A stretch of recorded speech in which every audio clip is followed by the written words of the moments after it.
서울의 초겨울. 낙엽이 마지막 숨을 내쉬듯 바닥을 가득 메우고 있었다. 한옥의 마당에는 찬 공기가 내려앉았고 창밖으로는 하늘마저 회색으로 물들어 있었다.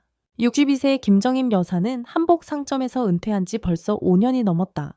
이제 그녀의 삶은 조용하고 단조로운 일상이었다. 그러나 그날 아침 평소처럼 따뜻한 유자차를 마시던 그녀의 손이 떨리기 시작했다. 현관문에서 벨이 울렸다. 그녀는 느릿하게 문을 열었고 그 앞에는 놀랍도록 낯익은 남자가 서 있었다. 그 눈빛, 그 걸음걸이, 오랜 시간 속에서도 절대 잊을 수 없는 존재. 바로 30년 전 바다에서 실종된 남편, 박태석이었다. 정임아, 나야. 정임은 눈을 의심했다. 박태석은 죽은 줄로만 알았다. 그가 사라진 날, 파도는 거셌고 수색대는 그의 흔적조차 찾지 못했다. 장례까지 치르고 묻어둔 기억이었다. 그런데 지금 너무나도 생생하게 그는 그녀 앞에 서 있었다. 주름진 얼굴, 마르고 검게 그을린 피부. 그럼에도 그의 눈빛만은 그대로였다. 당신 정말 태석이야. 그는 고개를 끄덕였고 그녀는 충격과 분노, 기쁨이 뒤엉킨 감정에 말을 잇지 못했다. 그를 집 안으로 들인 순간부터 전김의 마음속에서 잊고 있던 모든 감정들이 되살아나기 시작했다. 왜 돌아왔는지, 왜 지금에서야 나타난 건지 수없이 물어야 할 것들이 있었지만 그녀는 입을 다물었다. 시간이 흘러 해가 저물 무렵 거실에 마주 앉은 두 사람 사이에는 무거운 침묵이 흘렀다. 박태석은 조심스럽게 입을 열었다. 그날 난 배에서 떨어졌고 외국 어촌으로 떠밀렸어. 언어도 몰랐고 이름도 잃은 채로 결국 거기서 새 삶을 살아야 했어. 그의 말은 마치 한 편의 드라마 같았다. 정임은 믿을 수 없다는 눈빛으로 그를 바라보았다. 그동안 혼자서 아들을 키우고 며느리를 맞이하고 손주까지 보며 살아온 그녀의 인생은 결코 짧지 않았다. 그런 그녀에게 태석의 등장은 단순한 반가움이 아닌 오히려 삶의 균형을 흔드는 거대한 지진이었다. 그러나 정김이 진짜 충격을 받은 건 그 다음이었다. 정김아, 나 너에게 다시 청혼하러 왔어. 네가 아니라 우리 며느리 수진이 말이야. 시간이 멈춘 듯 거실의 공기가 멎었다. 정김은 숨조차 쉴 수 없었다. 뭐라고? 당신 지금 무슨 소리를 하는 거야? 박태석의 눈은 흔들리지 않았다. 그는 심각한 얼굴로 말을 이었다. 난 네 아들과 수진이의 이혼 소식을 들었어. 그녀가 겪은 고통도 그 아이가 얼마나 강한 여자인지도 난 그녀와 함께 새 인생을 시작하고 싶어. 그게 내 진심이야. 정김은 손에 들고 있던 찻잔을 놓쳤고 유자차가 바닥에 쏟아졌다. 마음속에서 분노가 폭발했다. 그는 30년을 외면했던 남자였다. 이제 와서 돌아온 것도 모자라. 며느리를 아내로 삼겠다는 그의 말은 그 어떤 상처보다 더 날카롭고 당신 제정신이야. 수진이는 내 며느리였어. 우리 아들 민우의 아내였다고. 민우와는 이미 끝났잖아. 수진은 더 이상 내 며느리가 아니야. 그 말은 정김의 심장을 꿰뚫었다. 어떻게 이럴 수 있을까?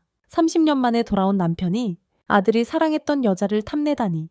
그가 겪었다는 세월의 고난보다 지금 그의 입에서 나오는 말들이 더 잔인하게 느껴졌다. 그날 밤 정김은 잠들지 못했다. 박태석은 마치 아무 일 없던 것처럼 마루에서 잠들어 있었고 정김은 그를 바라보며 눈물을 흘렸다. 그는 과연 예전의 태석이 맞는 것일까? 아니면 시간이 그를 전혀 다른 사람으로 만들어버린 것일까? 서울의 겨울은 점점 더 깊어지고 있었고 정김의 마음도 그만큼 얼어붙고 있었다. 그녀는 이 이야기를 누구에게도 털어놓을 수 없었다. 그러나 내일 그녀는 반드시 수진을 찾아가야만 했다. 이 모든 것이 사실인지 그녀의 입에서 진실을 확인해야 했다. 이른 아침 정김 여사는 무채색 코트를 걸치고 집을 나섰다. 도심의 바람은 살을 앨 정도로 차가웠지만 그녀의 마음속에 있는 감정의 소용돌이에 비하면 아무것도 아니었다. 버스를 2번 갈아타고 도착한 곳은 강북의 조용한 골목 어귀. 벽돌로 지어진 소박한 2층 집. 바로 수진이 이혼 후 아이와 함께 살아가는 곳이었다. 문을 두드리자 안에서 익숙한 목소리가 들렸다. 누구세요? 나야. 정김이야. 문이 열리고 수진이 놀란 눈으로 정김을 바라보았다. 그녀는 예전보다 더 단단해진 눈빛을 가지고 있었다. 싱글맘으로 살아온 3년의 시간이 그녀를 더 이상 며느리가 아닌 하나의 독립적인 여자로 만들어 놓았다. 정김은 집 안으로 들어서며 말했다. 우리 앉아서 얘기 좀 하자. 조용한 거실에 따뜻한 생강차 향이 퍼지고 두 여자는 마주 앉았다. 정김은 말없이 수진을 한참 바라보다 마침내 꺼내지 않으려 했던 그 말을 꺼냈다. 태석이 돌아왔어. 수진의 눈이 크게 흔들렸다. 그 이름은 그녀에게도 익숙했다. 고인의 사진으로만 봐왔고 가족들이 슬픔 속에서 그를 이야기할 때마다 말없이 들어왔던 그 존재. 하지만 정김이 다음에 한 말은 수진의 심장을 얼어붙게 만들었다. 그 사람이 너를 아내로 삼고 싶다고 하더라. 그 순간 수진은 찻잔을 내려놓았다. 두 손이 떨리고 있었다. 눈빛이 흔들리더니 그녀는 한참을 침묵하다 입을 열었다. 우리 흐성합 알고 있었어요? 그 사람이 살아있다는 거. 정김은 충격의 말문이 막혔다. 뭐라고? 3년 전 민우랑 이혼하고 나서 우연히 외국에서 왔다는 한 남자를 만났어요. 처음엔 몰랐는데 이름을 듣고 얼굴을 보고 본능적으로 알았어요. 그 사람이 시아버지라는 걸. 정김은 말없이 그녀를 바라보았다. 수진의 눈에는 눈물이 고여 있었지만 목소리는 담담했다. 그 사람 외로웠어요? 나도 그랬고요. 우리 둘 다 버림받은 사람들이었어요. 처음엔 그냥 위로가 필요했어요. 하지만 어느 순간 그는 말했어요. 다시 인생을 시작하고 싶다고. 그 상대가 나였으면 좋겠다고. 정김은 숨을 깊게 들이켰다. 배신감과 혼란, 그리고 이해할 수 없는 복잡한 감정이 뒤섞였다. 수진이 말을 이었다. 하지만 나는 받아들이지 않았어요. 민우의 아버지고 당신의 남편이에요. 내 삶이 힘들어도 그 선은 넘고 싶지 않았어요. 그래서 도망쳤고 연락도 끊었어요. 그런데 왜 이제 와서 그 사람이 당신을 찾아갈 거라고 했어요.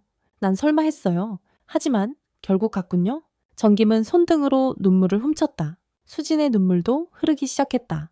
정말 죄송해요. 당신이 나에게 보여줬던 따뜻함, 가족으로서의 사랑, 난 그걸 절대 잊지 않아요. 절대 당신을 배신하고 싶지 않았어요.